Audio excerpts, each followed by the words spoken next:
Niseme tu mchuano umekuwa mkali sana. Tumeona vipaji vingi kiasi ambacho mpaka vinatumiza kichwa, kwa sababu program inatutaka mwisho tutafute wachezaji 22 ambao ndio tutaingia nao kambini, alafu baadaye tutakwenda kucheza ile mechi na Yanga Afrika. Kwa hiyo tuna kazi kubwa ya kufanya, na tukumbuke kwamba tuna hawa wateja ambao nao ndio mascout wengine, tumewapa nafasi na wenyewe kuchagua kwa maana ya kuwapigia kura wachezaji wanaofaa.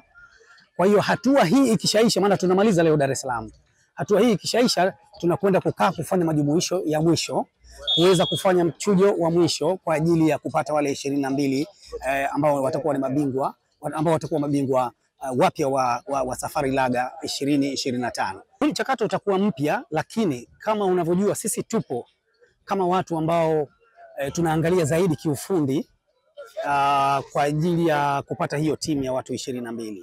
Lakini kama ulivyosema, tutasubiri kwenye majumuisho ya mwisho, kwa maana ya zile kura ambazo zinapigwa na wateja wetu au na mascout wetu, tutazilinganisha na za kwetu, alafu pale ndio tutakwenda hatua kwa hatua mpaka tupate wale 22 wa mwisho ambao ndio tutawatangaza sasa rasmi na wataonekana kwenye website za Safari Laga. Kwa hiyo mashabiki na wapenzi wa mpira wa Tanzania watakuja kuona hiyo tarehe ikifika, ambayo nadhani kura zitaendelea mpaka tarehe 23 mwezi huu.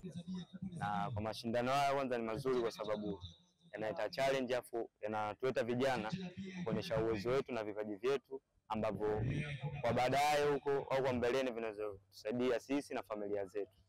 Ni mazuri pia kwa sababu baada ya hapo kuna wachezaji ambao 22 watakaochaguliwa wataenda kucheza na timu ya Yanga.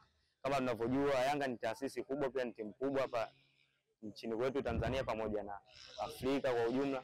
Kwa hiyo ni hivyo, inaweza kuwa bahati umeenda kucheza na Yanga akakupenda akakuona. Tulijiandaa tukapata nafasi, leo hii ndo tupo hapa katika kushiriki, kwa sababu sisi tuliona wenzetu na tunaamini wao wenyewe watakuwa wanafuatilia mashindano ya Safari Laga na watapata platform ya kuja kushiriki atapoanzishwa tena. Challenge kubwa sana, maisha challenge ambayo kwetu sisi haikuwa rahisi kupata hata magoli zaidi ya moja, lakini tumepata goli moja, nalo ni uwezo wa mchezaji binafsi Haruni ambaye alijitahidi akashuti nje ya boxi, tukascore tukapata goli.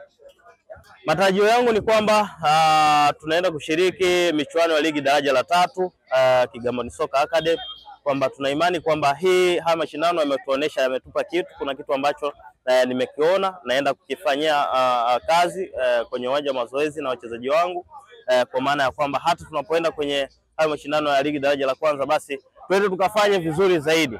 Mashabiki wana kazi rahisi sana na wanawajibu rahisi sana na mkubwa sana kwenye mashindano haya ya Safari Laga Cup 2025. Wajibu wao ni kuhakikisha wanapendekeza watu wanaowapenda na wale ambao wanatamani waingie kwenye Safari Laga Cup, kwa maana ya timu ya Safari Laga, timu ambayo itapata fursa nyingi sana. Mojawapo ni kucheza mchezo wa kirafiki dhidi ya Young Africans, kwa hiyo atakuwa kwenye spotlight, ataonekana.